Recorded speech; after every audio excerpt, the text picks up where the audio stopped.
Hi friends, ఇలా కొత్తగా variety ఏంటిదంటే అన్నం ఉల్లారబెట్టిన సలన్నం ఖరాబ్ అవుతుందని ఉల్లారబెట్టిన ఇలా గల ఐరాకు ఉల్లారబెట్టాలి.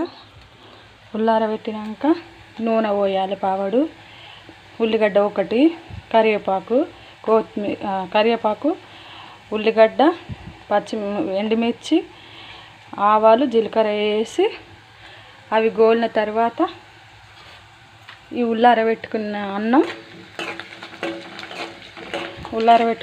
ఇంట్లో పోయాలి. ఈ కంచుట్లో పోసుకొని అవి వేంపుకోవాలి. ఇప్పుడు పోతా చూడండి.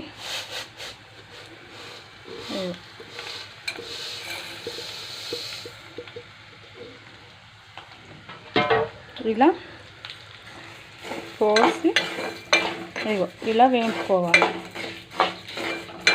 ఇలా వేంపుకొని కొంచెం గోలిన తర్వాత కొంచెం ఉప్పు, కొంచెం కారం వేసుకోవాలి. వేసుకొని తింటే చాలా బాగుంటుంది. మీకు నచ్చినట్టయితే లైక్ చేయండి, షేర్ చేయండి, కామెంట్ చేయండి, గంట మాత్రం గట్టిగా కొట్టండి. నా ఛానల్ పేరు భవ్యశ్రీ ఏంజెల్. సరేనా ఫ్రెండ్స్? చూడండి, అన్నం ఉల్లారబెట్టిన ఎట్లున్నది, గలగల అంటారు. ఇప్పుడు ఇవి కొంచెం ఏగినాక చిన్న చిన్న బుగ్గల లెక్కన అయితే తింటే చాలా బాగుంటుంది. మీరు కూడా ఇలా చేసుకోండి. సరేనా ఫ్రెండ్స్? బాయ్.